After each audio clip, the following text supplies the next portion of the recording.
మా వాళ్ళందరినీ చూపెట్టు జనం. ఓం ఓం దేవాయ బ్రహ్మా తస్మయే గురవే నమః. ఓం ధాన్యం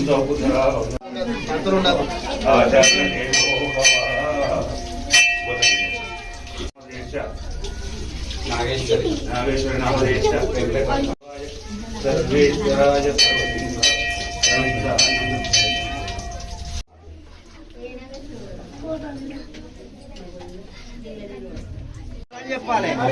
పోయిన సంవత్సరం లింగం ఉంది కాబట్టి లింగం కడిగింది.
ఇప్పుడు అదే చెప్పిన పొలం ముందని చెప్పిన మరి ఒక్కటి బతికే లెక్క.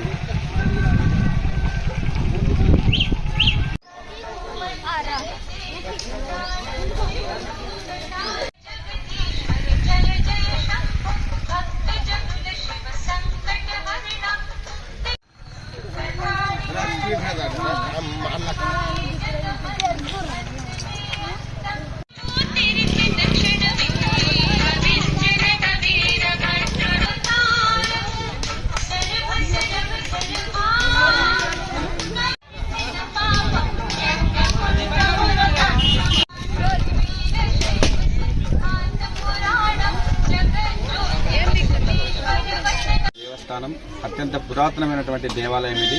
వెమ్లవాడ రాజరాజేశ్వర స్వామిగా ఇక్కడ భక్తులు, ఈ ప్రాంత ప్రజలు, అచ్చమేపల్లి, కమ్మరపల్లి, చీకోడు, పరశురాం నగర్, ఆరేపల్లి చుట్టుముట్టు ప్రాంతాల ప్రజలు ఎంతో భక్తి శ్రద్ధలతో కొలుచుకునేటువంటి దేవస్థానం రాజరాజేశ్వర స్వామి దేవస్థానం. ఇక్కడ లింగం ప్రధానంగా ఉంటాడు. ఇక్కడ ఈ దేవాలయంలో లింగానికి జలాభిషేకం కూడా చేయడం జరిగింది.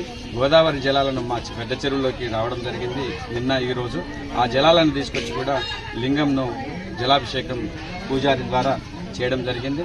ఆ చెరువులో ఉన్నటువంటి రైతులకు నష్టం జరగకుండా, చెరువుతలను ఉన్నటువంటి రైతులకు నష్టం జరగకుండా ఆ భగవంతుని కాపాడాల్సిందిగా, రైతులను కాపాడాల్సిందిగా విజ్ఞప్తి చేస్తా ఉన్నాం. కొంతమందికి నష్టపరిహారం కూడా రాలేదు, 20 మంది రైతులకు.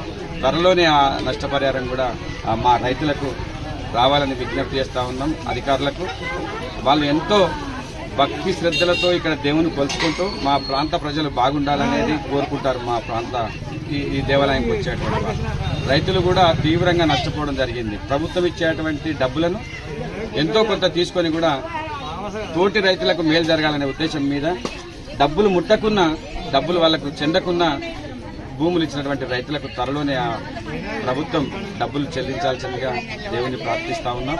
అత్యంత భక్తి శ్రద్ధలతో ఈ దేవుని మేము కొలుచుకోవడం జరుగుతాం. పురాతనమైన ఆలయం శ్రీ రాజరాజేశ్వర స్వామి టెంపుల్. ఇక్కడ ఎంతో పురాతన కాలం నుండి ఇక్కడ పూజలు చాలా బాగా నిర్వహిస్తారు. అందులో భాగంగా మా ఊర్లో ఉండే రాజరాజేశ్వర స్వామి గుడిలో కాలభైరవ స్వామి కూడా కొలువై ఉండడం ఈ గుడి ప్రత్యేకత.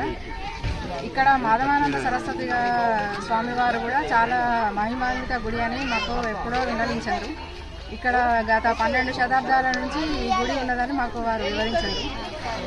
నేను అదే రేకులకుంట మాజీ చైర్మన్గా చేసి కూడా అక్కడ ఎన్నో అభివృద్ధి కార్యక్రమాలు చేశాము. ఈ గుడిని కూడా త్వరలో చాలా డెవలప్మెంట్కి తీసుకురావాలని ఊరు ప్రజలను కోరుతున్నాను.